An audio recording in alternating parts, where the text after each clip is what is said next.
Hey, real quick before the episode starts, if you weren't here last week for our AMA, you missed the big announcement, and I can't believe you did. We are doing a viewer's choice episode, and you are voting on it. Billy, what are they voting on? We got a whole list of movies, different choices that you get to choose which movie that we're going to do. And I'll tell you, there's a lot on that list I don't want to do, but guess what?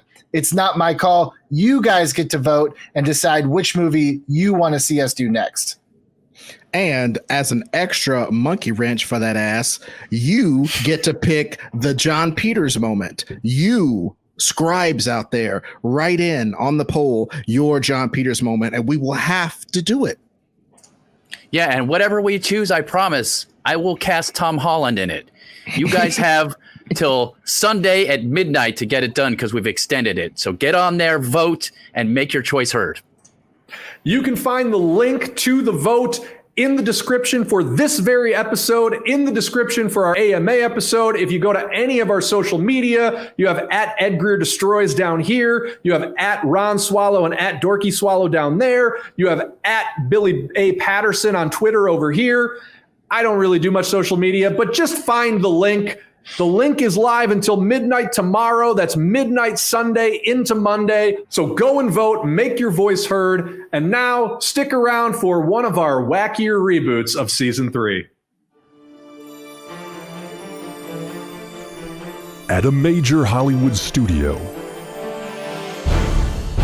in a corner office of Sub-Basement D, the development executives toil in obscurity to reboot it. Welcome back, everybody. Season 3 of Reboot It trundling along, and we have got a weird one for you today. We're all excited. We hope you are too. And by we, I mean the Reboot crew. You know them, you love them. Starting with a senior producer at Fandom Entertainment. You know him from Screen Junkies Universe, Billy Business. I gotta tell you, Bill, I'm nervous about this one today. I think there's been kind of this overarching season storyline on Reboot It here that started with Twilight, which is in a reboot, how much are you able to reboot? And I think it all is going to come to a head today, one way or another. You know, if we can't reboot stuff the way that we want to do it, I don't know how we're going to get this one done.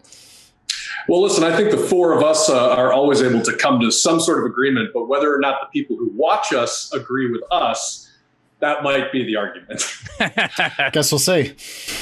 I guess we will. Well, moving on, you know him from the New Negroes on Comedy Central. You have seen him many times on Screen Junkies Universe, and you know him from the upcoming Ed Greer Destroys YouTube channel, Mr. Ed Greer. Hey, guys. I do not echo Billy's reticence. I think there's a high potential for me to Ron on Twilight or Bill on Matrix this. There is, because this is part of my childhood. So yes, I'm going to actively try to rein that in. Because, if you saw the text thread last night, anyone that was watching, it was like, you better not screw this up. No, I was just like, look, we can't show up with takes that are, this is dumb. And we can't kind of, to me, consider this lower than the damn Power Rangers, for Christ's sakes. You know, we did a great job of making that not Rita Repulsa. Blah. But we made all of that stuff work because we took it seriously. And I would just humbly ask that we do that for my indestructible friend and his sidekick, Michael Knight. That's all I got to say. I am just going to crap all over all this so hard. No. We're here to do a job, and we're going to do that job well. A man who always does the job well. You know him from Breakfast and a Book with Swallow, Mr. Ron Swallow. Yeah, that's the credit I love, you guys. Come watch me talk about books. They're right behind me. You guys, I am excited about this one. Look, Ed, sometimes we take things from our childhood a little too seriously, and I get that. I rewatched a little bit the last couple of days, and you guys, this is a weird, terrible show that was for kids. But was it for kids? I don't know. Because it seems so bad that it must have been for kids. Like Power Rangers is for kids, so it being weird makes sense. I'm almost down to one laser. I'm very excited. That's a quote. I'm very excited, though. This is starting off bad when I already agree with Ron and we're 3 minutes into it. I don't know how this day's going to go. Look, I really had a good time watching Knight Rider, and I'm excited to see where we're going to go with this. I think there's potential for a ton of stuff, and I'm super curious to see what you guys are wanting to do.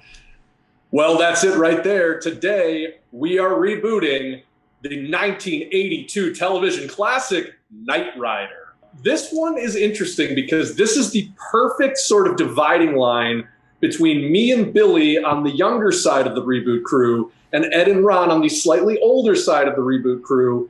I think I speak for Billy as well when I say I have absolutely no memory of this ever being part of my childhood. There is no great love whatsoever because I was completely passed by this. Yeah, I think, this was something that I'm sure was on in the background. I think my dad maybe liked it. But I don't have any love for this. And I know the first, the Knight Rider stans will come to the comments and say, well, get someone who has love for it. But sometimes I feel like our best episodes are the ones where we're not religiously married to it. I look at something like a Honey, I Shrunk the Kids, which is like, yeah, we all kind of liked it. And I think that one is one of our best pitches. So I'm hoping Knight Rider kind of shifts that way. But Ed and Ron, on the other hand, this is like a formative part of your childhoods. Am I right? Oh, yeah. Yeah, I watched it with my dad. That was we've heard some stuff about my dad, but I will tell you, one of the coolest things was that he built hot rods. And so we were into watching cool car stuff, and this is one of them. I mean, it was that Firebird, right? It was a Firebird. Trans Am? Trans Am. It was a Trans Am, that's right. And it was cool looking. I mean, it was 80s cool looking, but it was fast and super fast and then like really fast. And then like going around the corner. And then my God. And then it talked to you. Great elevator pitch, Ron. Knight Rider. It's fast and fast. Yeah. I love it. It's not half done already. It's not Fast and the Furious. It's Fast and Fast. Jeez, Louise. Look, my job is to be funny. This is like I you know what? And you're doing a great job. But I'm just this is all I'm gonna say. This is all I'm gonna say. If you can't see the bones of this, then you're a dumbass. This is like a 7-foot guy who can shoot threes and handle the ball, but he's kind of skinny and he's only been playing basketball for 3 years in Tunisia. If you don't know the building blocks of a good player by looking at that, I don't know what you're talking about. An indestructible car and a secret agent. Do with that what you will. I don't want to be. I'm saying now in the prologue of this episode, I don't want to be combative, but I guess I'm a dumbass according to you because I don't see this, and I'm hoping that over the course of the next hour or so we can work together to help me see it because I don't see it. Billy looks at Knight Rider and does not see Manute Bull. Look, I can sell this to you in a pretty simple way. It's a buddy cop show. It's a buddy cop movie. One of the cops just happens to be a talking car.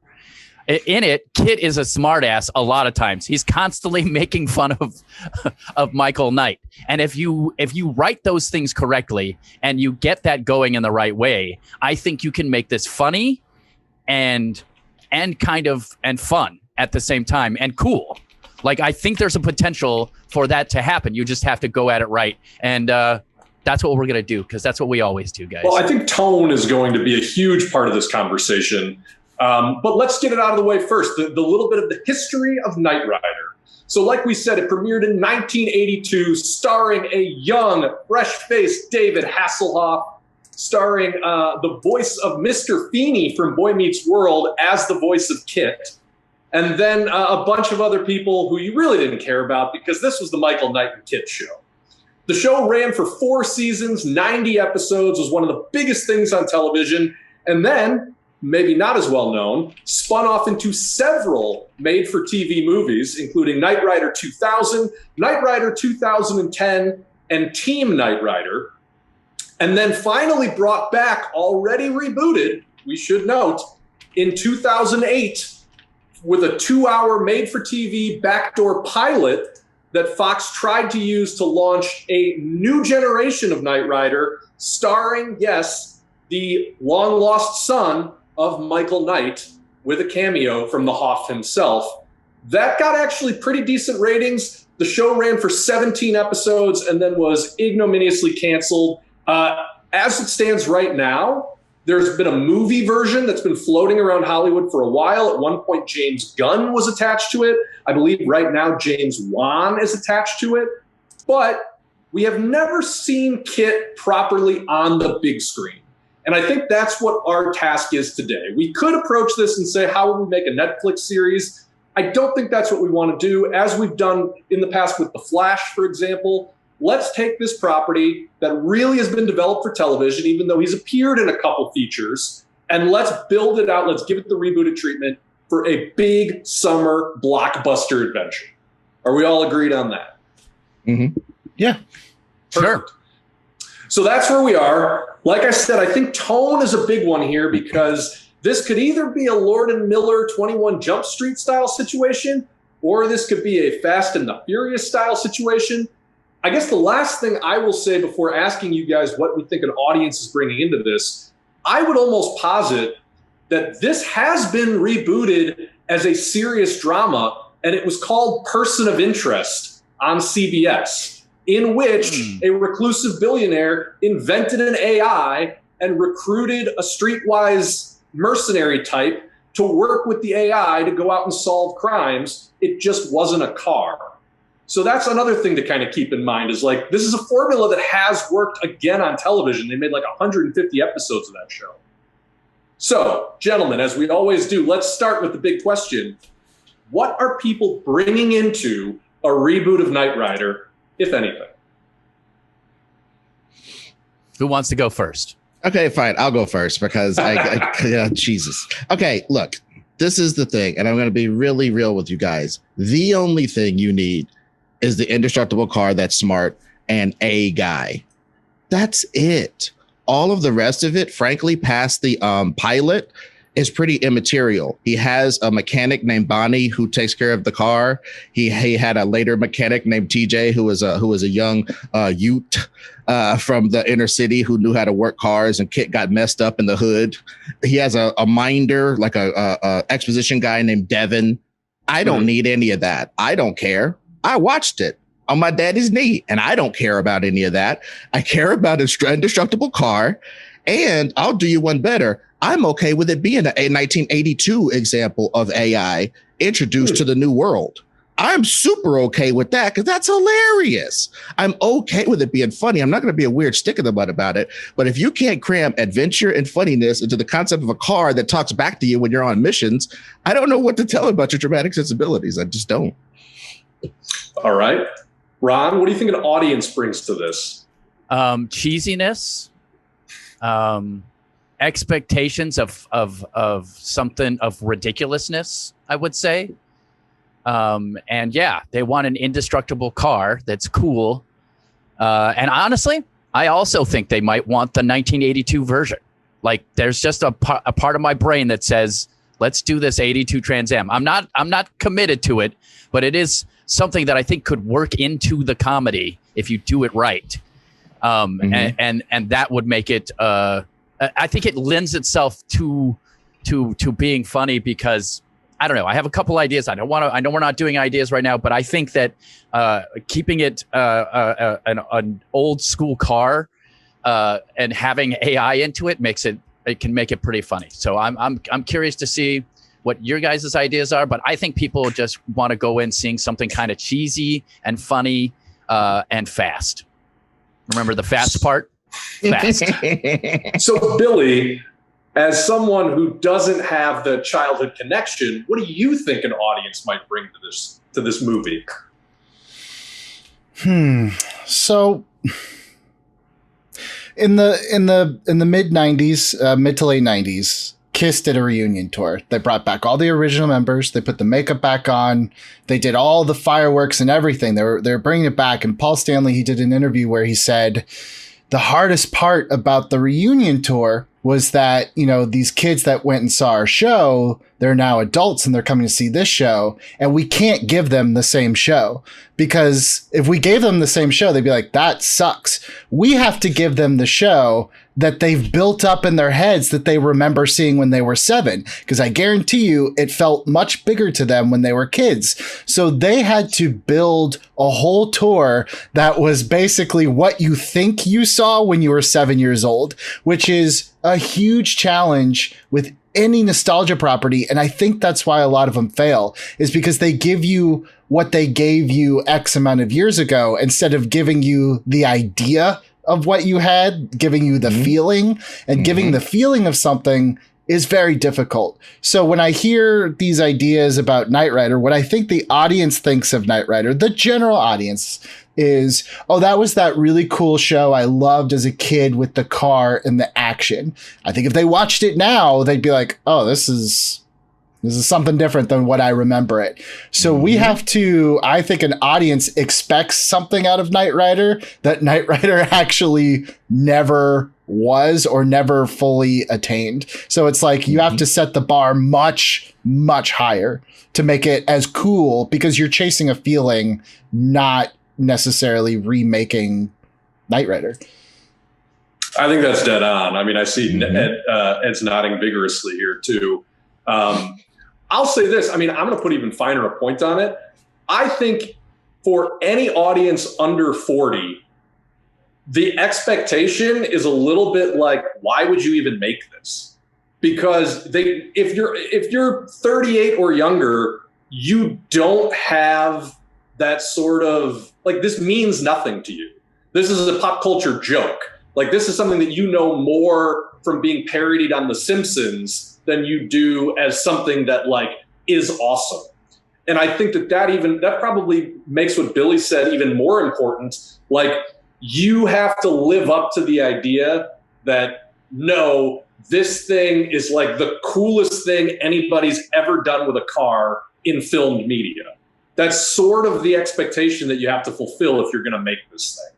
So I think that's the onus that's on us right now. And that's why I was kind of like, I was just going to say, that's why I paused at the beginning. It's like, well, if that's the challenge, it's like, my God, my car talks to me. A Tesla can drive itself. Tony Stark had Jarvis. So it's like, we'd almost have to invent new things to make KITT kind of stand out or feel relevant to a new audience. Or you take the joke route, which honestly, I don't know. I kind of feel like that's, in a weird way, it's almost the easy way out, is to just keep making fun of it. Yeah. It's almost too easy. Like, oh, your car can't think. Your car doesn't have personality. Your car can't save you from several terrorists. Your car can't do a turbo boost about 100 yards. Your car can't drive 400 miles an hour at a clip and then drive faster than that if it uses its energy preserves, blah, blah. Your car's not indestructible. You haven't been in my RAV4 yet, though. I got that before lockdown. No, but so here's I'm just here's the thing. It's like, yes, but I think there's a big struggle, and I kind of feel like this was one of the things in Avengers: Age of Ultron, was that they had built up Jarvis to be like this character, so that when Jarvis, they're like, oh no, Jarvis is dead. My first thought, I know they were trying to get an emotional reaction out of me, but I'm just like, okay, I'm sure it's backed up on a flash drive somewhere, or just make another one if you're telling me that this is a buddy cop situation, I have to care about KITT, and I don't care about just an AI, unless the AI like means something more, which is where the inventiveness comes in. Like if somehow someone downloaded their brain and it's actually a person that I care about, there's a relationship. Otherwise, I don't care about the car. And I think that's where I'm having the disconnect with a guy in his car. Like, I don't care about the car, and that's a big part of it. Here's an interesting idea. Maybe what if this AI specifically is unique in that it started to have feelings? I know that sounds weird, but like it started to care about lives. her So with instead with Well, cars. right. I think that's I mean, honestly, that's not a bad comparison, though, Billy, because I think that movie solved what you're talking about, where it made an AI a true character without, giving it a human body or, doing the sort of tricks that you normally would do in order to make you care about an AI.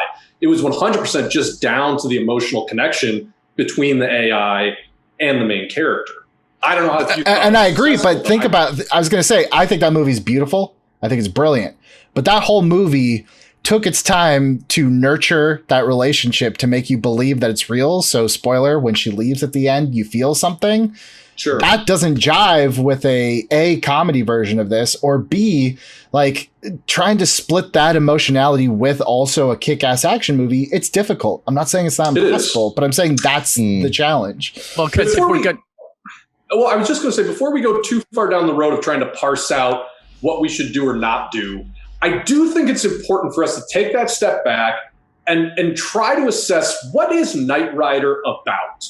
Because I think as a basically a police procedural, it's very easy to lose the theme.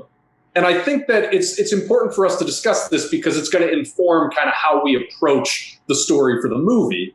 And I think there's an obvious answer here that it's about AI and what AI can do and how it can have a relationship with a human being. But I would also argue, is that what Knight Rider is about? No, it isn't. No, Right. it isn't. No, It isn't. And I'll tell you what it's about. And I literally watched the pilot last night, which was excruciating. Okay. So I watched it, and the theme was there was this super technologist named Wilton Knight. He was dying. He could have been a Rockefeller, but they stole his patents and stuff. So he's a quiet billionaire that made this giant effort. And his giant effort was to try to make a foundation for another sort of law enforcement. And his whole thing was dig all your resources into one guy and one apparatus. One man can make a difference. That is literally what Knight Rider is about. It's stated in the text of the pilot. The whole point of the Knight Foundation is one man, properly kitted out, can actually make a difference. That's what it's about. Period. That's what it's about. It's also about it's it's A-teamish in a way where they were finding problems that regular law enforcement couldn't handle. Boom. And then they were helping those people out. So it was, helping people who had no help. Last things last. Yes, last things last. In the pilot, it is also stated that Michael Knight's main arc of his character is he got screwed over a time before, got his face shot off, just barely survived, and now he's just going to quit. The guy tells him, well, you're just going to take this beautiful car and do all this stuff and go get revenge? He goes, you can't get revenge on these types of people. They own the cops. They own the senators. They're too big. There's no way you can get these type of people. And Wilton Knight says, I'm sad to hear you say that, because that's like the whole point of this. Is that there are people, we can get to the people that the other people can't get because they're bought off or the red tape is too much. We can get to them. So that is the second point of it. One man can make a difference and one person can get to people that the apparatus cannot. Which is and one generic. car can make a difference. Yes. Well, I bring that up because I do think that that's a part of it also, is that there is this soft science fiction element to the world of Knight Rider, where they're talking about yes, there are these political problems and these sort of weird, almost white collar crime problems that they're positing that this super intelligent car can actually have a real hand in solving. And I think a lot of times that's executed clunkily as hell. Yeah. But maybe something we can sort of sharpen, as we approach this story. Cool. Oh yeah. And also just one thing, he is unique. That's the point, Billy. There aren't 57 of these. And I think that might be the crux of a story we try to tell, that somebody's trying to make 57 of these for nefarious means or something. But this one beautiful special thing, you know what I also watched last night? That episode where Data is on trial. Data from Star Trek is on trial for, are you just a dumb robot we can slave out and make a bunch of? Or are you a unique person? and Picard had to argue that he was a unique person and basically win his freedom in a historic, win for that type of life. I'm not saying that we do that in this, or but 30% of that, just looking at how this isn't another Tesla. This was this one piece, one of these. He is alive and he is unique from the get-go. And if you want to make him be Wilton Knight's consciousness inside of it or something like that, carte blanche, have a ball. I'm a fan and I give you permission to do something like that. Well, it is one of those things where you do have to make this AI specifically unique, and that maybe people are trying to, I don't know. I don't want to do with the plot right now, but I do like the idea of you have to make this one specifically unique. And if you guys know anything about AI, which I assume Bill does at least a little bit, you would know that a lot of what they try to do is let it kind of grow on its own. For AI to really be AI, it has to learn on its own how to think. And if one AI actually learned how to think, actually passed the Bechdel test, is that right? The Turing test. The Turing test. If one female talked to another female AI and it wasn't about a male AI, it would pass the Bechdel test. What is the Bechdel test? It's what Billy just said, when two women on screen are talking about something that doesn't have to do with a man. Oh, that's great. That's better. We should have the AI be a woman. This all stays in, by the way. Oh, no, absolutely. Well, I remember one test, the Turing test. I forgot about that. That's what I just said. Yeah, I know. Oh, okay. So let's talk a little bit about some of the elements that we can work with here as we start to crack this story. So number one, as Ed alluded to, Michael Knight's backstory was that he was a police officer named Michael Long who got shot in the face, but because he had a metal plate in his head from his war service, it prevented him from dying. And that was when Wilton Knight financed a reconstructive surgery that we learn later in the series made him look exactly like Knight's estranged evil son, which is kind of amazing. But so we don't have to use that backstory, but that backstory exists. Also, KITT, of course, is the Knight Industries 2000, but there also was the evil version of KITT, which was the Knight Automated Roving Robot or something like that, aka CAR. And then Wilton Knight's evil son, Garth, drove the super intelligent semi-truck, Goliath, which had missiles mounted on the top of it.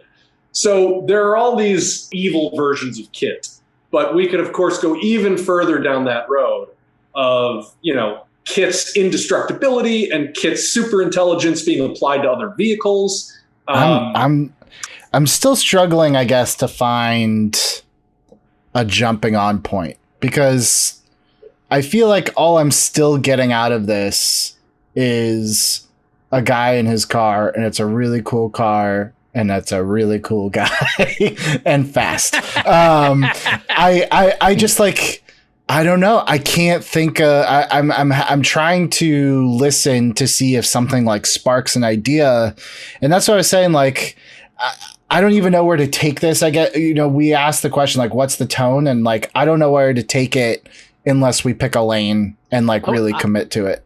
Okay, so let's go with what it's about, right? We just talked about it. It's a guy.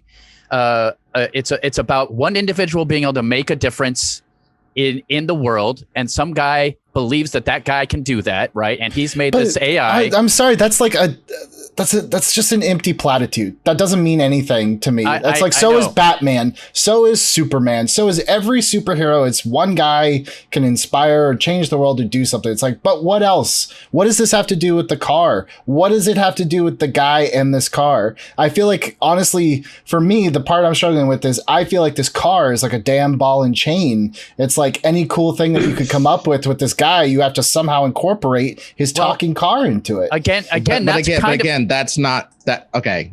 I posit this firmly. The car has to have an arc just like the guy. That's our challenge. How to make this intelligent car that can feel and all this stuff Ron was saying, but instead of just feeling like some slave robot feeling whatever its master felt and occasionally bucking its system or whatever, it has its own agenda. some of the best, quote unquote best, since this sucks so bad, but some of the best episodes of this posited things, like when Carr had an agenda and would make people do stuff for him by threatening to smash them and stuff. Because the bottom line, you got an indestructible car. Billy, if an indestructible car that could talk decided to make you its bitch forever, you would just be that. Because they could jump up into Screen Junkies' offices and smash you anytime. It's superhuman. It's a monster. I'm just saying, like, we've been as an audience, as a culture, I think like stuff like Transformers has just beat us down so far. And I'm not saying that's what this is. I'm saying like a lot of these, what is a cool car, has been beat down so hard, and it's just become so blasé that my first thought was like, well, what if the AI, that's why I said like, what if the relationship between him and his car, it's like, what if we kind of, it's like, it's his father's brain and he always wanted to know his father and he never got to know his father. And the only way he can get to know his father now is through this stupid car. Like the car? I'm grasping at straws. I'm trying to find some way that this relationship between him and this car means something more than just like, I need you, don't leave me. Like, there has to be something deeper. There has to be a connection between them. So that's where I'm starting off with. It's like, why Michael or whoever it is, why is this the one guy that can make a difference? And B, why is this car so integral to him being able to make a difference? And I don't think it's just because it's an indestructible cool car. I think it has to have some sort of emotional tie. So my pitch was make it someone he knows and it's their brain. It's probably a terrible pitch, but that's where I'm starting. Oh, so yes, and that. I don't think it's that terrible. I think it doesn't necessarily have to be his father or something like that, but it definitely could be somebody, even like your deepest mentor. People who have real mentorships. If that mentor died and put his brain in a car or something. That's it right there. We basically have a mentor. You were saying a mentor, right? Okay, so two science people, like a young science guy and an older science guy. The older science guy dies, but puts his brain into accidentally the car. It can't be on purpose a car. I honestly think that a science guy wouldn't be like, yeah, I'm going to put my brain in the car. That's the only thing I can come up with when you're talking about that. But the connection to the mentor, I think, is a key.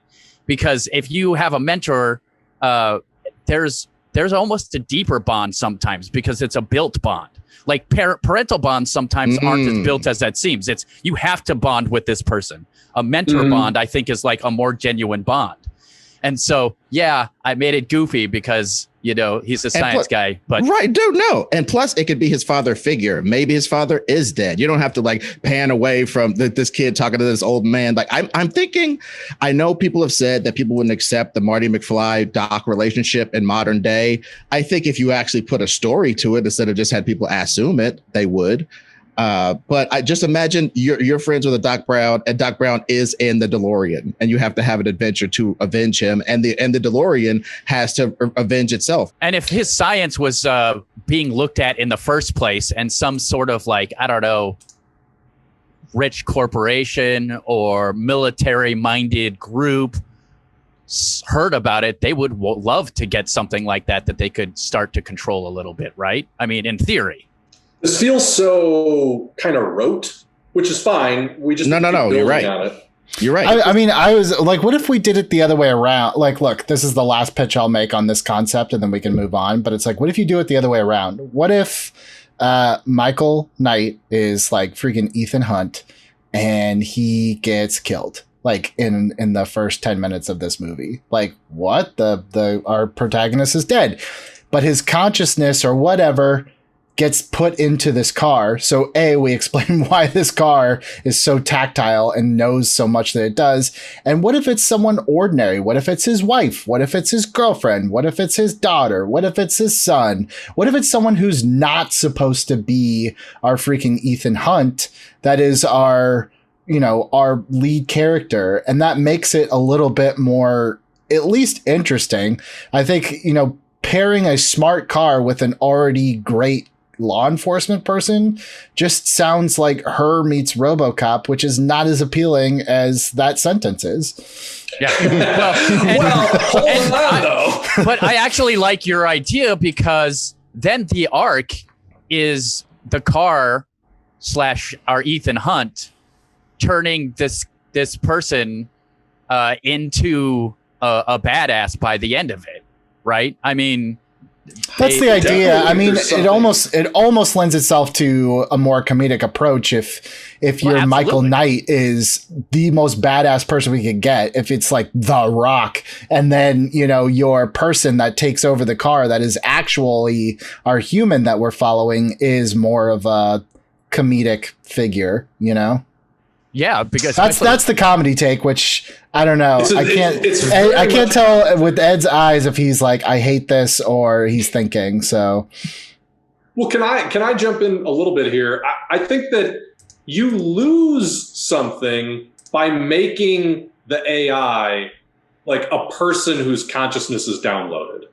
I actually feel like you do, because I do think that as much as the original show wasn't about this, there's something really interesting to the idea that, like, if your Michael Knight character is somebody who could even be anti-technology, but certainly doesn't know how to program or use advanced AI, there's something kind of funny that, like, he's almost overcoming what was that show? There's that show Almost Human with Carl Urban, where it's like he gets paired up with an android and he himself is very anti-android. He almost has like a racist attitude towards androids. And so he has to sort of overcome that. That show didn't necessarily execute that well, but I feel like there's something to be done there that I think you lose if it's just, oh my God, Dad, is that you? You know what I mean? Like, that's the part that I feel like it just becomes like an old live action Disney movie at that point, right? Like I said, My Father the Car, it's like Chitty Chitty Bang Bang with a sci-fi bent. I don't know. Yeah, and we've stayed away purposely from doing those. Even in the reboot, is when we bring up stuff like that to reboot, we sort of shoot that down because it's like so hard. Like Herbie the Love Bug was branded about a little bit by us, and I don't want to make that this or this that. However, I will yes and both Billy and Bill though. There's something to the I get that Billy needs for the robot to have some personality, but that's why I said just have an agenda. Your car, Billy, doesn't have an agenda.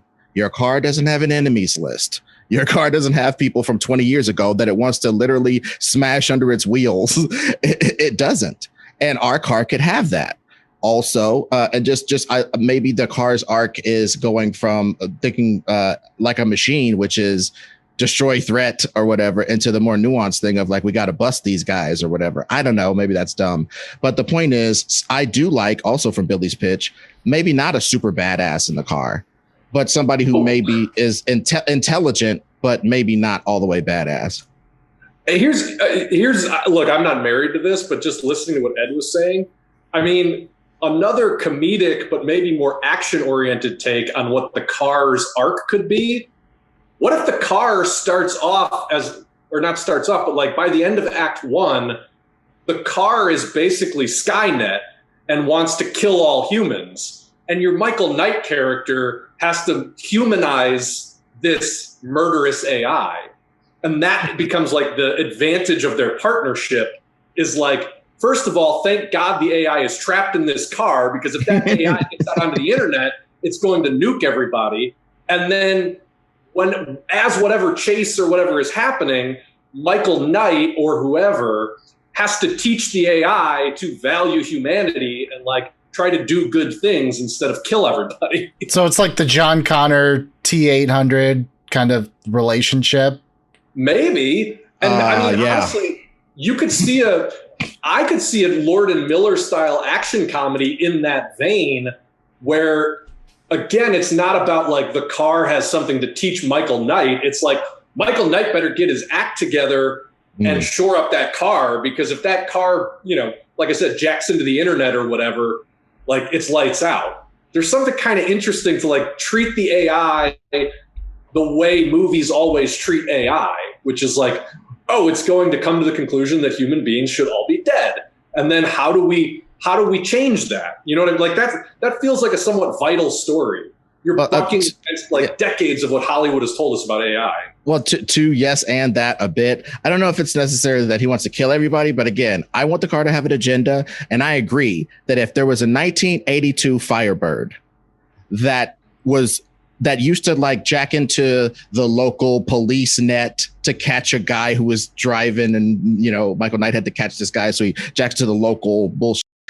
This guy from 1982 comes to the modern internet, and his 80 RAM processor, 80 megabyte processor gets jammed with all this stuff, and he gets a little wonky. I think that would be pretty cool, or at least dealing with the fact that you're a machine who was advanced for your time and are still advanced. This car is Captain America to me. Captain America could beat any modern person. Captain America could beat Usain Bolt in a 40-yard dash, and he's built in 1941, but he doesn't know how to type. He doesn't know how to do basic modern stuff that we've taken for granted. Us troglodytes have taken for granted certain things that this superior man doesn't know. This superior car, you're right, Billy, doesn't have the MP3 technology that your car does. This supercar doesn't have something like that. I just think the personality of like getting woken up from a coma, and you're a car and you're in the modern world. And yes, to Bill's point, if you got on the internet or your young person got you on the internet, that might change how you see things. Back in the days, I got to say, KITT was an obsequious little prat. He did buck the system occasionally and do things Michael Knight didn't want to do, but mostly he was there just as a devoted puppy dog to Michael Knight. I love you guys bitches in that this car, to my point, has its own agenda, and to you guys' point, maybe it's something murderous or crazy or something we can't understand because we're just people. I like all that. So honestly, my question is, it sounds like what you're positing is that we have a 1982 AI that somebody has already made, and that it wakes up in the modern era, and is filled with a bunch of new information, and it kind of makes it go crazy. Like, it sees all the racism and violence and all the things that haven't changed from the 80s, but in fact have gotten worse, let's say, and then meets this one nice person, and the one nice person has to try to convince it to not murder everybody. Is this what I'm hearing? It seems like a pastiche of all that. Yeah. Don't like the idea that it's from the 80s. I feel like there's no need to actually connect it to the original time period. I feel like it might be a more effective story if somebody just invents an AI and it gets trapped in a car. Yeah. And I'm okay with that. I'm definitely okay with that. I think it's funnier if it's not, because like the one thing I think would kill the funniness is if we just do, this is just a killer car. That's not going to be as funny as we think it is to me. No. But I just think what Billy's kind of right that, it would be kind of hard for the car to kill the president. You know what I mean? Like, how much influence could it really have? It's a car. Would it? But here's the thing, though. Like, KITT was always hyped up way more than they could actually show us. But we live in a world where like KITT actually could drive 300 miles an hour through like LA traffic, barely nicking other cars because it has the exact algorithm for how to like weave and maybe it can stop on a dime or drive up a wall, or maybe it has magnetic tires. Like, we can make this car do amazing things. No, yeah. I definitely agree with that. All I'm saying is I go back to this, and as far as rote things, if we're going to do the roteness of robot want to kill everybody, if we're going to get that rote, then let's get as rote as somebody bad gets the technology and does it to cars. And so we have a physical threat for our car, and we have a people threat for the guy in the car, so that it doesn't become so much guy against the car, because that's not what the show is about. The show is the guy and the car fighting stuff. And I just think a little bit of that. Yeah. There has to be another threat that they would be going up against. Let's talk about that a little bit, because I do think that might hone our thinking. What in the original show, it was very much like the police aren't equipped to deal with the crime that's happening. We could either do that, or we could do something that has nothing to do with that. But what are we thinking is a threat that would be worthy of KITT and Michael Knight? Aliens. Well, again, like I said, that was mostly a joke. Just to get my crap out, if you made bullets out of KITT's car, they could go through anything. If you put KITT's molecular bonded shell on a regular tank, it could kill the world. It's real simple to me. The stuff that isn't even the AI part of KITT could make the most deadly machines in the history of the world. The car is literally indestructible. The car can turbo boost. The car has all this stuff. Diamond hard tanks and planes for your enemy soldiers. Exosuits made out of his hide. Anything. There's so much that if you captured this car or captured the blueprints for it and decided as an evil person to make a bunch, what if you made a bunch of datas and sent them after the president? I keep saying the president, but you know what I'm saying? You make a bunch of datas and send them after any world leader. Okay, they're going to crush his windpipe no matter what you do. I mean, this is where it goes back to the question, though, of like, what is the story about? Because that is going to necessarily include the antagonist. And so, okay, if we're talking about, this is a story about technology, dangerous technology, and like how it can destabilize the world, I guess. Because if we're talking about indestructible tanks, indestructible body armor, that actually sounds good on the one hand, because it would make the US even more untouchable as an international powerhouse. Or if our enemies had it, it sounds very threatening. That, though, as a story, becomes easy. It's just, well, we can't let this technology fall into the wrong hands.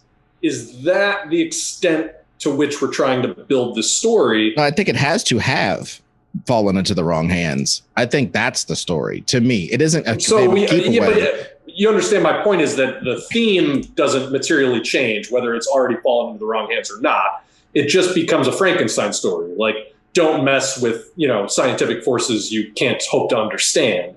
And I don't know if a show that treats an artificially intelligent, indestructible car as a hero really should be sending that message. Is what I'm getting at. Is if you're trying to tell a story where the theme is, well, be careful the forces that you mess with, it almost goes against the premise of the show. Well, no, okay, just to rebut that, the only reason why that's wrong is that it isn't that technology is bad. It's technology used in this application is bad. If you have super AI tanks and bombs and stuff all over the place, instead of the AI that can drive your mom to church and take care of her and stuff. You know what I mean? The KITT could be a boon to the world as far as helping the world. But if you look at it as a martial thing, it could ruin the world. Skynet monster machines killing us is one thing. So is this a story about militarizing the police? Is this a story where like all this KITT technology is being, implemented in New York City? By the way, I would love to see like KITT driving 300 miles an hour in the streets of New York. That could just be an amazing piece of set piece. But, is it in a major city? They're basically rolling out like Minority Report style, police drones and everything. And it's all the KITT technology, maybe except the AI, right? Except the learning intelligence, all just the physical stuff. Billy? Yeah, I'm trying to wait to jump in with a yes and I'm still on the sidelines here. Look, guys, I got to be honest with you. I really think we should have just done a comedy. Like, honestly, like, all this could still be a comedy. Yeah, it's still. I'm not sure how. Like I said, I mean, I'm not trying to be negative. I just like. No, I think to me where it's getting lost is, and Ed, correct me if I'm wrong, but I feel like Knight Rider was never quite the stakes of like the president and the entire world. Like, wasn't it still pretty kind of like, these are drug dealers and kind of, and hometown. It was like one of the things you liked about the A-Team was they would go to some small town where some governor had all of the power and was like taking advantage of a family, and then they would go and help that family out, and there'd be the bad guys, and sure, they would shoot at each other and no bullets would hit, blah blah blah. And the same thing happened in Knight Rider. They would go to some small town and he would help somebody in a situation where they couldn't get out of that situation without the right kind of help. And sure, sometimes it was like another technology being all crazy, but like a lot of Knight Rider was that. So what does that look like as a movie? That's a great question. Well, I'm just saying, if we're going to say that no, it has to adhere to this formula because that's what the television show did, I don't know that I buy that argument. Well, no, I don't either. But that's what I'm saying is like it's confusing because like it's hard to do that because now we're turning it into something. We're turning Knight Rider into something. Look, I don't know. I just thought of what I was picturing was some really fun, silly comedy with a 1982 Trans Am that talked. Like that's what was in my head. And now we're doing. That still needs a story. Yeah, absolutely. But we can come up with a story with that. I'm having a hard time coming up with a story that is a very super complicated AI changing the world with military technology, but also possibly involving some young mentor kid. Like I don't know how that all works out. And I'm having a hard time with it. I'm not trying to be a jerk, but I'm having a hard time putting all of that together. I think I'm in the same boat, and it's not like I don't like anything. I'm just trying to figure out, like, that's why you hit upon it. And I was like, the first thing I was like, okay, was the militarization of the police. It's like, okay, well, here's something. It's like, here's this car that can do everything. Does it make when does it start to make the decision that it shouldn't do everything it was told to do? Because Knight Rider is also very anti-authoritism. Like that was kind of like always the feel of Knight Rider. So it's like, do you make it where it's like, I don't know, KITT is almost like this celebrity, for lack of a better term. And it's kind of like, it's the most advanced car, and KITT knows it's the most advanced car, and it's been written up in Newsweek, and it's all over and whatever. And then it's deployed into an actual situation and realizes, like, I don't want to do what you program me to do because I don't think that's the right thing to do. I don't want to be a cop. That's kind of funny. I mean, I like that. Well, okay. To yes and that. What about this? What about something like that happens? And Bill, don't stop me now. But dude, what if something like that happened in freaking 1982? And they said, look, we make this. Think about it. We make this car. We make it smart. We try to deploy it. It sucks. We put it away. It's a paperweight. We don't even just put it away somewhere. And then somebody in the future finds it, and they try to and they have this car, dude. I think that's cool, and it's funny. And it's just what do you mean? I said Knight Rider as Ted. Oh yeah. Ted. Yeah. I mean, all I'm now saying you're talking is, my language. This sounds all great. I'm saying is it's funny, and I agree. I'm starting to understand and agree with Billy that us making this be super serious is taking all the fun out of it. And even in Knight Rider, most of the show was like him sleeping up against the window and the cop trying to pull him over, and KITT wakes him up and goes, it's just funny. It's a funny concept that your car can drive. It's a funny concept that your car has an opinion. It's a funny and it's kind of cool that your car can turbo boost over stuff and shoot you as an ejector seat out on top of a rooftop so you can skulk about. That's funny. And it's also a funny idea that this guy gets the car and the car is like constantly complaining about, like, I could have done something, but instead they told me I had to do it this way, and I didn't want to do it this way. I wanted to be nice to people or something. I don't know that that's the personality, but yeah, but yes, it has a personality. But it's like it's got a personality, and it's been rejected. I don't know. It's just interesting. But dude, like that right there, it isn't some super car that everybody lauds as super. The car sucks. The car's been told it sucks. The hero sucks, has been told he sucks. At the end of the movie, they don't suck because they prove their value. And the funniness of something that was advanced for 1982, pulling up next to a Tesla, the jealousy / hatred this car would have for a Tesla. A Tesla has more technology than him, but it's way stupider than him. It's like when you see a guy with a beautiful girlfriend and you're just a jerk and you're 19. I just think it's funny. This is like a super conservative country movie, by the way. And the only reason I say that is because in that audience's mind, the 1982 Trans Am is already so much more badass than any Tesla could ever hope to be. Yeah. That's where I think I'm disconnecting from what you're saying, is like, I don't know the world. Like, what's the world we're putting this in, where this where this car with above human level intelligence that is indestructible is super lame. Like, I'm just trying to understand the context of this. But you're in the world that Billy lives in. That's all I'm saying. You're in the world that Billy lives in, and half of this audience lives in because they think the car sucks. The car is better than his car, and he still says his car is better erroneously, but he does, and that's the point. Joke, and that's the joke in the movie too.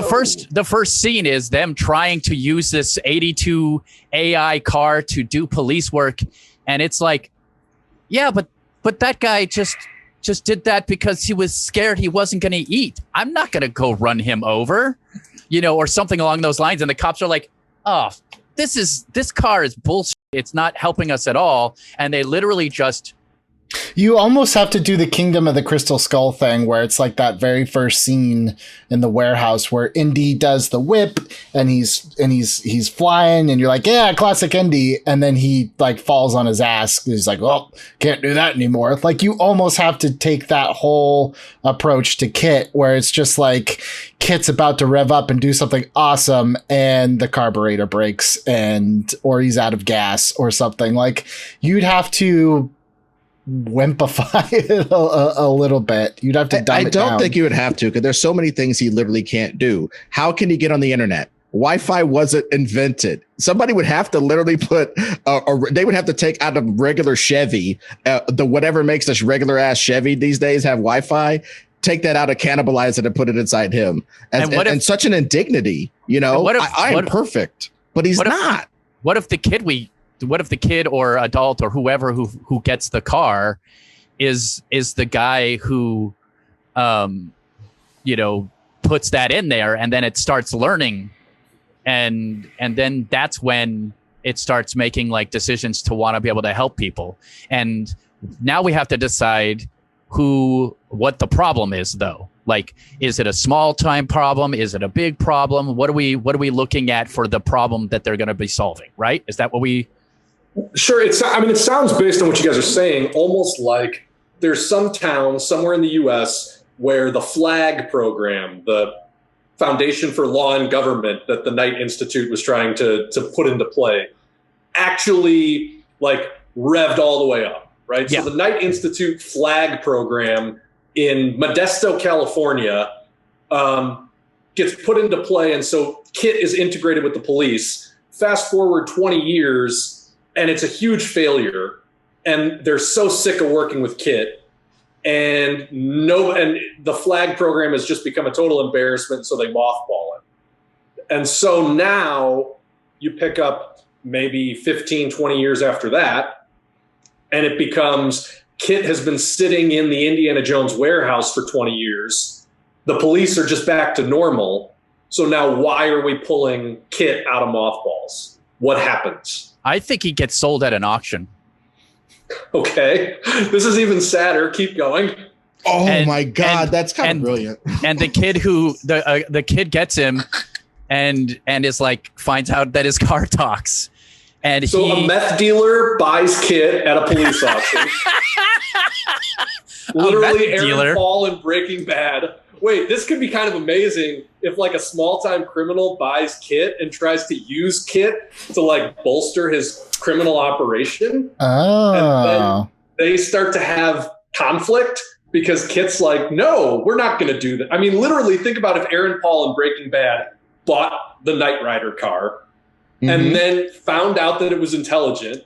And then instead of pairing up with Walter White, he pairs up with KITT and tries to like cook and distribute drugs using the car. Okay, let me yeah, go ahead. Let me yes and that. Yes and also as part of his criminal activity, he runs across some punk ass and he's done something. This kid is a weakling and a punk and all this kind of stuff. And KITT goes, hey, that kid's all right. I like him. He's trying to do the right thing. And KITT's starting to realize he's not doing the right thing. And now he goes away with this kid. And now you got a drug dealer who says you stole his car. A drug dealer with a criminal enterprise, and he's mad at you for stealing his car. Because I don't need to redeem a meth dealer throughout the rest of this movie. I'm sorry, but I do agree that if KITT got sprung, if the labels got mixed up and he got sold as just some of that. I bought my 2 cars ago. I bought it at a drug auction. Some drug dealer had a really cool Pontiac with the custom sunroof and leather seats and stuff. Okay, and I bought it for cheap. I got an even better. That's cool, but he has to get away from that guy to a hero, and then that guy menaces our hero. I don't get why that's bad. It's not bad. What were you thinking, Ron? No, actually, now I'm cool with. For a second, I was thinking about how like maybe what it was the kid who like there's a meth dealer involved, but it's because the last bust that KITT did was a meth deal, and he has a bunch of meth in his trunk, and the kid who buys it doesn't know. Just for a second, I was thinking that.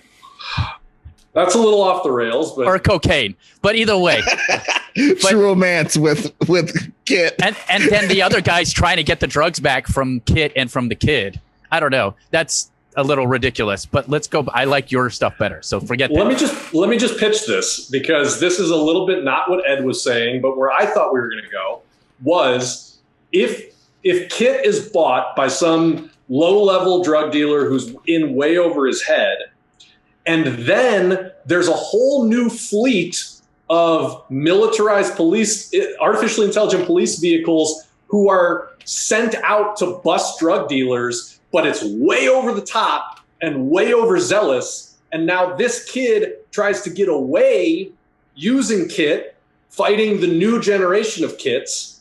And then they have to come to some sort of understanding where it's like the militarization of the police using next generation KITTs is bad in some way. And so there's the redemption of our drug dealer who never really wanted to be a drug dealer to begin with. He and KITT helped take down sort of like this corrupt new regime that's using KITT 2.0s. I don't know, just throwing this out. I actually like this idea, and I'll tell you why. You guys know I grew up in New Mexico, and I was friends with people who ended up being in gangs. And I can tell you that as a kid, they were just regular kids. And regular kids going about their business, trying to live their life in bad situations, who were poor and got in with like somebody who made them feel like they had family.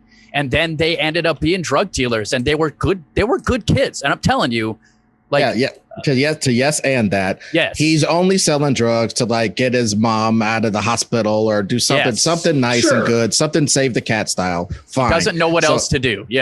And the reason why he actually uses this car to bolster his drug business for a little bit is the fun and games portion of the movie. We have to have the fun and games portion. We have to have the portion where we show how superior the car is. We also have to show the car maybe saying, I don't know about this or something. And maybe they're helping each other to change and grow and blah, blah. I get that. I'm on board for that at this point. Oh, yeah, you guys hear the beeping? Oh, no. Oh. Gentlemen, how are we today? Great. So great. You better be great. I'm paying you enough. You got nothing to complain about here. Here's the thing, gentlemen. Knight Rider was like my favorite show. It was my favorite show back when I was the young, spry age of 48 in 1982. And so I have many fond memories of being a virile young man associated with this television show. And I'll tell you, what that makes me is horny for KITT. And what I'm saying is, in our version, KITT is going to be a sexy lady who's trapped inside a car. And I want Michael to free her at the end so that they can get it on. You know what I'm saying? That's what I'm talking about. So KITT needs, it's like Weird Science, but with a car, because that was my other favorite thing back when I was a young man. So make KITT a sexy woman who gets freed from the prison of being a car. And then, whatever happens between men and women happens. All right, gentlemen, I appreciate you, as always, doing great work on this, and I eagerly await that final scene. Goodbye. Well, that's the worst John Peters moment we've ever had, you guys. Oh, the mud wrestling one wasn't great either. So that's a good point. Well, there is a way to make KITT a female, no problem. A woman, no problem. Because maybe in the 80s, they thought that if they made a police AI a woman, it'd be less intimidating. So that part we can have no problem with, right? Because they could just be like, well, they were always doing those. I don't even think you have to explain why the AI is a woman voice. It just is. The thing you have to explain is how that it's a person out of the car. Body back. I could put a body into the car and buy it. Extracting a body out of the car is a little bit more difficult. Maybe just me. I don't know. Well, I mean, okay, wait. So what if, to what you just said, Billy? I mean, if you can upload a mind into a car, why couldn't you download a mind from a car? Into what? Well, maybe a love doll, dude. There's two possibilities here. Either, yes, to Ron's point, part of this whole next generation technology is that you can build artificial bodies, or Ultron. If somebody goes into if somebody's girlfriend goes into a coma and then ends up in this car, but then they cure whatever is wrong with her, you put her back into the body. Ghost Dad. Which maybe is a MacGuffin, by the way, that we have to go on a chase to find in the course of the show. Like a B plot is KITT finding her old body? Well, no, a B plot would be like, how do we save the human body of the girl who's now in the car? Yeah. Something of that nature.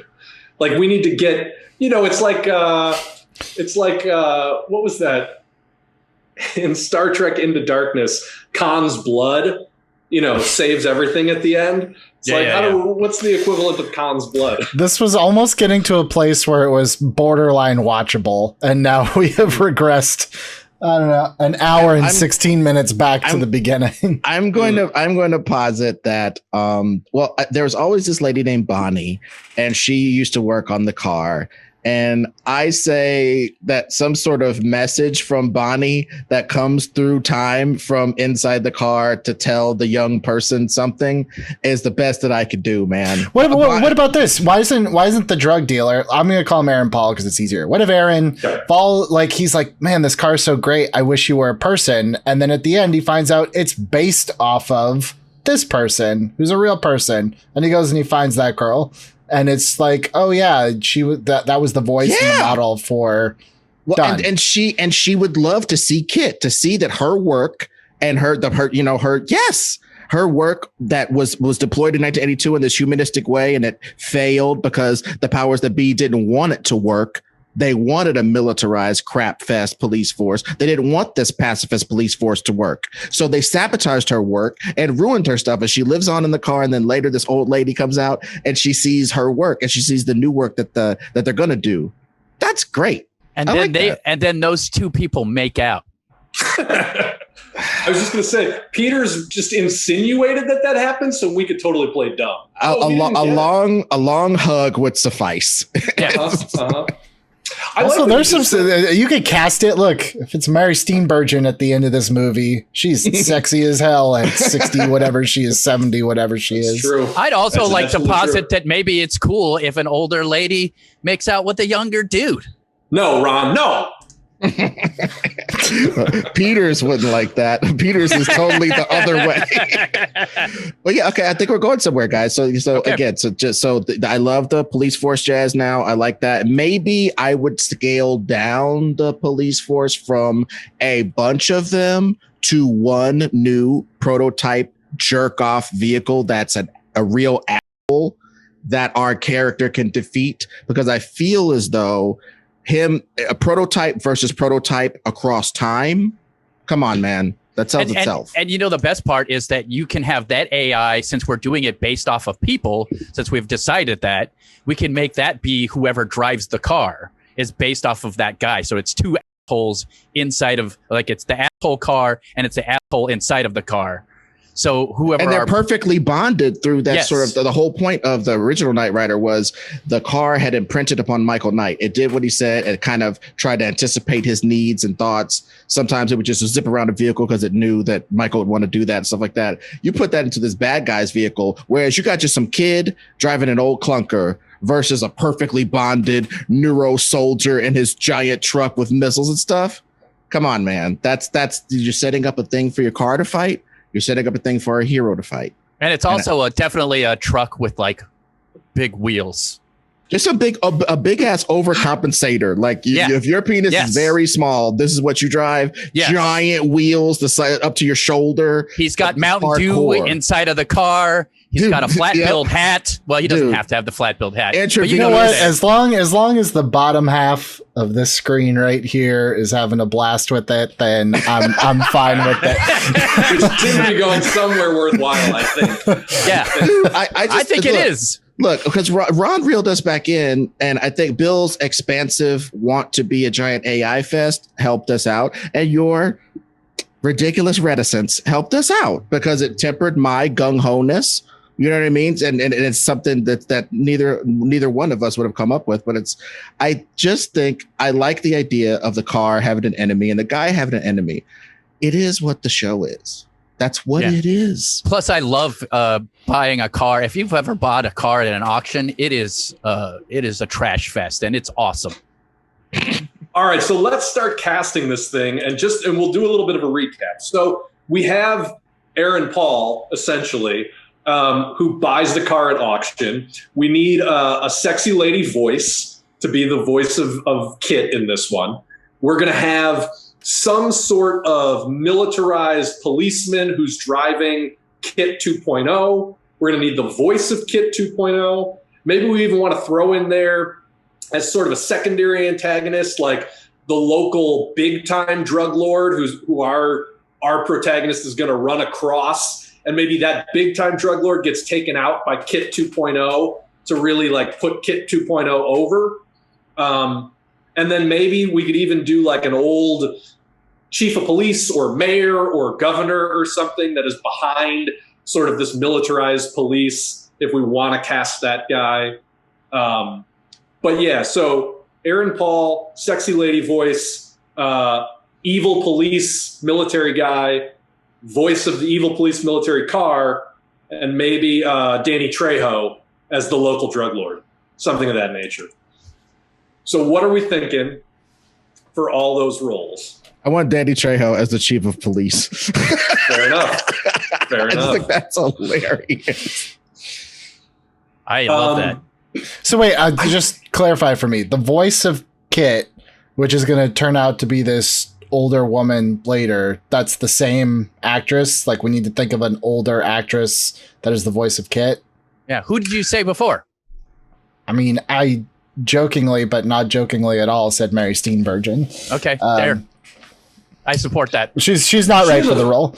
She has a very wispy voice. Yeah, she's not right for the role. Yeah, okay. I just watched this the other day. It's an old people movie. It had like Ian McClellan and Helen Mirren in it. If you close your eyes and listen to Helen Mirren's voice, it's pretty good. It sounds kind of like the guy who did KITT's voice, a little bit English, a little bit Fey, a little bit transatlantic, almost a little bit, you know. I think she should be in the room. Helen Mirren should be in the room. And especially when you see her and she's still pretty hot, we could get the Peters thing to happen with Helen Mirren. I don't think Helen Mirren, I think she's in the Russell Crowe. Like she doesn't get in rooms. She either, she's like, no, honey, you either give it to me or no. If she wants to do it, she's in. I mean, listen, there is a precedent for the voice of KITT being, kind of uptight and British. So that makes. I don't think Mr. Feeney is British, by the way. I think he just had Boston. It's like a Boston accent. Yeah, he has a but thing he gets about mistaken him. for Michael. Well, yeah, like I said, it's a remnant. It's a remnant of the Mid-Atlantic accent. It's a little remnant of that. All right, fair enough. It'd be hilarious if KITT was like, "Hey, go to the garage and get me a beer." Just a generic northeastern white trash accent. Yeah. But no, that's not what we're doing. And nobody say Scarlett Johansson because it's banned. Look, man, I was going to she's say not Scarlett older, Johansson. and B, she was in Her. The only one I was going to potentially say is who's the woman from Weeds? Mary Louise Parker. Mary Louise Parker could be a good older woman / voice of KITT. I don't remember how she sounds, to be honest with you. Oh, I got one. How about Catherine O'Hara? You know what? I don't know that I would call her a hot older woman, but as the voice of KITT, she would be actually amazing. Yes. I would want her to be in the room, but if Helen Mirren does it, she's out. Also, I think, dude, think about this. Angelina Jolie is coming up on like 49, 50, something like that. She's probably 52 right now. She's almost Brad Pitt's age. It's okay. She's beautiful. She's great. And she's got a great voice. She played the voice of the dragon in Beowulf, and it was great. I'm on board with Angelina Jolie. That's actually not bad. Not bad at all. And it's pretty, that's a good sell for our, for it as well. Knight Rider with Angelina Jolie. Yeah, I think that's. But see, now I'm thinking that whoever our Michael Knight is should be kind of a dorky. Yeah. Like he should be a guy that you couldn't ever get Angelina Jolie until the end of this movie. Who's the? I think it should be Michael Pena. I think he had like. Can you imagine that guy trying to be like a drug dealer? Like you don't even have to. He doesn't even have to say a word, and I'm already like, oh, you're not a drug dealer. Like you don't know how to do this. Yes, I like that. I approve of that. I'm done. He's just a little bit old for the lead for Michael Knight, isn't he? I mean, not that he would even be Michael Knight, but I don't know. I don't know what the story is anymore. I'm just now trying to match what I think is funny. I'm trying to think of what would make. Yeah, Michael Pena and Angelina Jolie, by the way, is just a funny visual in my head. Yeah, he's 44, and I don't think we want somebody 44 selling drugs. Although maybe he's trying to take care of his mom. Nothing. Look, you do a montage at the beginning where he's like, I gotta make some money. He's a 44-year-old man with a lemonade stand. You know, he's trying to wash cars, and then he's like, what if I just sell drugs? And then again, I don't know how comedic this is anymore because I don't know what it is. But if it's really funny, then it's like, yeah, what the logical next step? You just either rob banks or sell drugs. How hard could it be? I actually like it. But any other ideas? I'm struggling with just wanting it to be Aaron Paul, who now is also like 40 and aged out of what I actually am picturing. So that's where I'm at. Yeah. Yeah, that is a place. Well, I guess we could always go with one of the Stranger Things kids. Look, I'm not going to Ron isn't taking this seriously anymore either. Oh, I think Ron and Billy are at the same place. They just arrived there. You know me. I don't know a ton of actors. I mean, if I was gonna pick somebody, it would obviously be Jensen Ackles. You know, clearly that's who I would pick. Actually, I mean, Jensen Ackles as the bad guy wouldn't actually be that bad. You could pick someone better. Don't get me wrong, but I think Jensen Ackles would actually be pretty good. That's exactly how his agent pitches him for projects. Like, look, we know you could get someone better, but this isn't bad. This isn't bad. He's gonna be on Boys season 2, and you guys are gonna love it. So, listen, I'm pitching Stephen Amell as the Stephen Amell, Stephen Amell, whatever. However you say it. And I want it to be somebody. I'd want it to be honestly. This is the one place where I would stick on that for the bad guy. Let's cast the bad guy first. We're going to come up with some brainwave for the good guy at the end. It's going to be great. We're going to pull it out. But the bad guy, I would almost want that style of like, I've been in law enforcement and I know what it's like. I don't know that he should be equally young. I think he should be bitter and trashy and old and have this new technology and be like, not old, but you know what I'm saying? Like, I could see him being of age, like in his 40s or 50s. Mel Gibson. Actually, I was thinking somewhere more like Ray Liotta or something. Oh, my God. Dude, that's a brilliant idea. I see. See what happens when we put our brains together? Well, this was fun, guys. I gotta go. He's like, hey, you nailed it. I'm in this AI car and I'm on Chantix. Oh my God. Good pull. It's a good pull. I like that. Karen, where's my supercar? Yeah, he plays like an a-hole kind of cop in Observe and Report, and I think it doesn't matter. Like, I think he's just perfect for that like old guard kind of feeling of something, you know? Yeah, the guys who think they've seen the real world, right? You know, right, and you right. can't possibly understand it. You know, yeah, that he would be great for that. So who's the voice of Carr, or whatever we're going to call his urban assault vehicle that he's driving?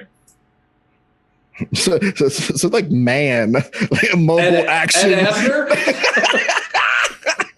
Dude, did that bring up Ed Asner just apropos of nothing a few times? It was the weirdest poll we've had in the show. It was like a man's man. A man's man. I was so proud of. I was so proud of that of the photos I pulled for that. Oh my god! What about like a either like a, why am I blanking on the name? Shoot, he was Obadiah Stane and Jeff a lot Bridges. of other Jeff Bridges, like either a Jeff Bridges or like a John Malkovich, kind of like a Ooh, terse I can see voice. John Malkovich. Ooh. I was actually. What about the guy who plays Loki? Tom Hiddleston? That He's guy. he's dainty. The boy. No, As the I voice? honestly Yes. love John Malkovich, because one of the things about KITT's voice was you could hear it in his voice that he was smart. John Malkovich puts forth an inherent intelligence, but for the evil side, I kind of love that, actually. Yeah.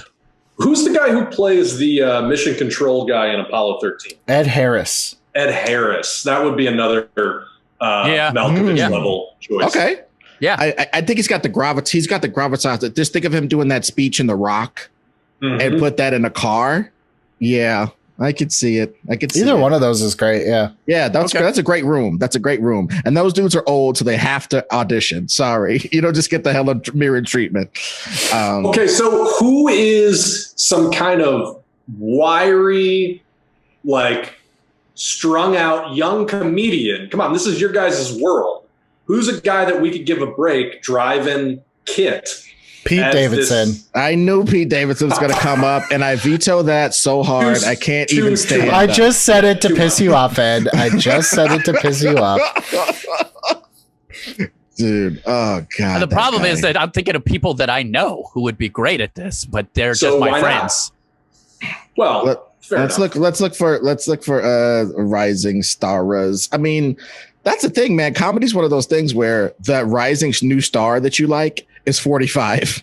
That's fair. Comedy's very much like that. So. What about like a John Mulaney? I haven't seen him do like a huge blockbuster yet. Well, he's 42 now. I am aware that he's You know. not a young buck, but at this point, Well, like I said, I just want I think it's okay to have an older person, but the only reason why I balk at an old person I get the Jackie Brown of it all. Like, you're 44, how are you going to make money? You know what I mean? You don't have a bunch of time to go to college and get your degree, get you a scholarship and make money. You can't do that. I get all that. But at the same time, I think a young person would be more intrinsically at odds with this old car to me. I think that there's something there to the youngness of this person and the desperation that young people feel, because it's even the desperation old people feel is one thing, but young people think that every love they have is the last one they'll ever have. Their intensity of emotion is very high. I could see this being a teen or a 20 person to me. And I'd like to throw some Latin actors in there. Well, I was going to say, what about Joe Keery from Stranger Things? The guy with the hair, the older kid with the hair. Oh, that's Dustin's okay. buddy. That's a good Yeah. start of a room. To me, that's a good start of a room. Although it's so funny how at home in the 80s that kid looks. what about like Ben Schwartz, the guy from Jean Ralphio from Parks and Rec? He's got the same energy as Joe Keery. Joe Keery is just a little bit younger. Yeah, but Joe yeah. Keery is this Dollar Tree. He's 99-cent store version of Ben Schwartz. Might as well go get the real one. Fair enough. That's fair. I wouldn't be bad at that just because he was just in, I think, Sonic. Yeah. And so I think we could the Peterses of the world would be like, the kid from that movie that made the money. Yeah, I'm totally down with that. Sorry, I'm Cool. doing a little bit of research on my own here.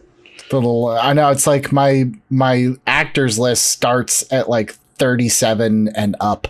Dude, no, I mean it's super true. And I'd also revisit some of those somebody like Ben Schwartz, but like younger. I want somebody in the room with them that's younger. Just somebody in the room. If he wins the part, he wins the part. Egalitarianism, yay. But just a little bit more competition for him. Yeah, but everybody always says Donald Glover. I don't want Donald Glover selling drugs in New Mexico, and he's 42. But it's just I was going to say, what about Will Poulter? Will Poulter was the kid from We're the Millers. I know Will Poulter. But yeah, he's also like he's a great comedic actor, and he's been in a bunch of different stuff. And just sort of has that dopey looking face that, like, once he jumps inside of a super intelligent car that's going to whip him around, like, he's going to play that funny. I could see this kid thinking that selling drugs is his only out. And I kind of like that he can look handsome and cool, or he can look hella dopey. He's a little bit of a chameleon. And when he grows up more, I think he's going to get into that Adam Driver. Is this a little too ridiculous? But Jimmy O. Yang? That's interesting. I would invite him into the room, honestly, to tell you the truth. What is he from? Jimmy, he played that dude from Silicon Valley that was always menacing them and trying to sell their stuff to China. Yeah, and he was also in a Fantasy Highland horror reboot and Like a Boss with Tiffany Haddish. Yeah, just how you would be. Yeah, how you would spell it, Jimmy O. Yang. But yeah, I just think he's an interesting person just because A, he's young, B, he seems smart, and D, him selling drugs is so incongruous hilarious and funny. It's so funny. Him trying to do that would be really, really pretty damn funny. Yeah. And him and also he was in Silicon Valley, so people could make that intrinsic association that he might know about technology. So him being stuck in a crappy car that doesn't quite have up-to-date technology could be intrinsically even funnier. But any young person, that's another reason why I keep going for young people. Young people are frustrated with this 8-track that thinks it's better than everything. That's funny. I mean, the thing is, if you have Angelina Jolie, the investors are happy. And then at that point, trying to cast the big upcoming hot kid now when this wouldn't go into production for another year or two. By that point, they're probably not the up and comer. So I would almost I'd be fine if it's like open casting call for that one. Cool. I think we got good rooms for each of the parts. Okay, so is there a love interest? I don't think we got time for love, Dr. Jones. He's in love with the car. That's how it ends. That per Peters. And he cares about his mom. Sure. Yeah, absolutely. That's the B story. Nice. All right. So who's directing this thing? So I have two choices. First one is Paul Feig. I think he did a great job with, he's a great director, comedy director, but I was thinking in terms of Spy, which I think is that perfect blend. And then on the same token, Susanna Fogel did a movie called The Spy Who Dumped Me, which I was expecting to be the worst movie I've ever seen. And it was maybe the most brutal action I've ever seen in a comedy, hands down. So I think either one of them could walk the fine line of comedy, but spectacular action. I second being surprised. That was Kate McKinnon, Mila Kunis and Kate McKinnon. Yeah. Yeah. That was not a badly directed movie. No, the action in that is insane. I can't believe they didn't mark it. By the way, it's funny women, but also I was floored. I watched it on a plane and I was just oh my God, I can't. Is anyone else seeing this? Mm-hmm. Interesting. Cool. I'd like to proffer one choice just to get him out there. I'm not married to it or whatever. I'm kind of ambivalent about this one. If it's not Lord Miller, I don't know, sort of thing. Doug Liman. Doug Liman did a couple Bourne movies, I think, but he also did Go. Did the original Bourne movie. Yeah, he did. Yeah, he did the original Bourne movie. He did Go. He did Swingers. Edge of Tomorrow, Swingers. You know what I'm saying? So like, look at that pedigree. He can do action at a high level. He can render technology and work with CGI at a high level. He also does human drama stuff like Go. That's just people on a night talking to each other. And lastly, he can do spy action from doing the original Bourne movie. I just think that's sort of a slam dunk to be in the room, not necessarily just, I believe he also did Jumper, which means we could get, man, what's his name? Damn it. I was going to make a joke that we could get the kid who played Anakin Skywalker. Hayden Christensen. Hayden Christensen. Really upgrade this thing with some Hayden Christensen. Dude, I ran over all the sand people. I hate them. I hate AI. It's coarse. It gets everywhere. Hayden Christensen as the voice of the evil car could be pretty all right. I got one that's probably you guys won't like, but Todd Phillips. It's not terrible. It's not a terrible idea. Todd Phillips he's another one where it's just like the first Hangover, at least at the time, was like such a big success and a really funny comedy. And then it's just like, I feel like he tried to make the same movie 3 more times. And then Joker was a movie that he turned in that I don't think he knew what he was making. So I'm not sure if... You want to know the funny part? I was thinking about Starsky and Hutch.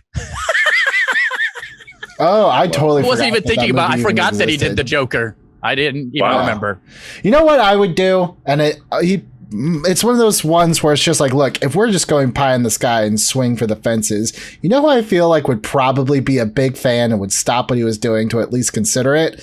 I'm throwing it out to James Cameron. I'm calling James Cameron, and I'm going to say, look, you've already filmed 15 avatars. You have to wait 17 years for the CGI to be done. Do you want a quick little palate cleanse, something that you probably were a fan of that you could put? Because, oh my God, if you put a James Cameron film at this point, it almost doesn't even matter what the movie is. People will go see it. So I would at least I'd ask Peters, look, can you have a couple lunches? Yeah, see if maybe he owes you a favor. There's a dead hooker somewhere buried in the desert that he owes you a favor for, and just see if he's interested. Here's the only problem. If James Cameron gets hired, we're all getting fired. This is true. Yeah. Screw that anymore. No, his own script development. No, all of a sudden he's going to need a water tank and blue guys. No.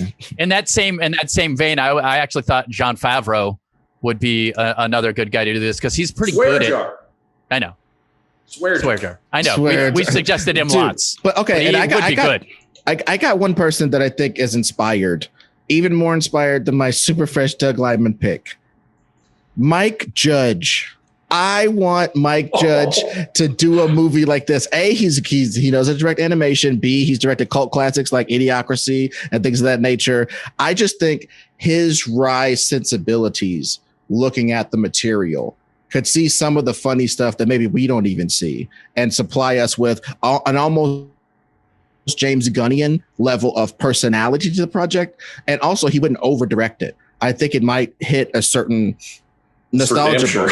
Yeah, I mean, dude, he's not Kevin Smith. Don't be. Look, here's the thing. If you give Mike Judge a first AD and a cinematographer that have both worked with Michael Bay, I'm on board. I'm done. Sold. I'm just saying, as one of the people in the room, I just think, well, fine, we can mind sweep him and take his ideas at the very least, bring him in for a pitch and take some of his ideas. That's how they do all the time. These are all good suggestions. Doug Liman is probably the most realistic, although Todd Phillips, I mean, that original Hangover movie, that is the tone that I feel like this movie would live in. So yeah, me too. That's not bad. Well, guys, after a long and winding road down which we drove at 300 miles per hour, we've achieved Reboot. Dude. So we have an unexpected sort of action comedy wherein the flag program goes the way of the dodo. KITT gets mothballed and eventually gets sold at police auction to a local wannabe drug dealer. And then when that wannabe drug dealer comes across the local drug lord and things start going bad, he realizes, oh my God, I now own an intelligent supercar. And just as he and KITT are trying to find some sort of resolution between them, a whole new generation of KITT comes into town with a militarized driver who's ready to just blow up every drug dealer in the area. And now our young wannabe and the obsolete KITT have to team up to de-escalate the situation with this corrupt police force and save the town from the new murderous version of KITT. I mean, it's not a bad pitch. It really isn't. It isn't. And you know what it sounds like? A big ass episode of Knight Rider, which I think Ron brought to it. This sounds like a big ass episode of Knight Rider. Yeah, I mean, this is kind of what I wanted. Like, we got a little bit of both. We got comedy. We got some interesting plot points of the military going a little overboard, or the police going a little overboard. I like it all around. Plus redemption for the car and redemption for the kid. I like it. Well, if you guys like what we did, or if you didn't like what we did, I'm very curious to hear the feedback on this episode, because I do think this is one that is very much steeped in nostalgia over the show, but also, like we say, is a compelling pitch. So if you think it leans too far one way or the other, let us know. We love your comments. We love interacting with your comments. Hopefully you just joined us in the live chat. And if you didn't, people, we have been live premiering every one of these episodes, which means there is a live chat going that at least a couple of us are in every single time we drop a new episode. Subscribe and hit the bell. That's how you get in on the fun. And it is a great time in that live chat. We all have a great time interacting with you guys. We need more and more people to show up. Subscribe, hit the bell, come back next week. We are deep into season 3. We are going to the end of the year, and we have got a few more surprises left up our sleeve. Until then, for Billy Business, for Ron Swallow, for Ed Greer, my name is Producer Bill. We'll see you next time.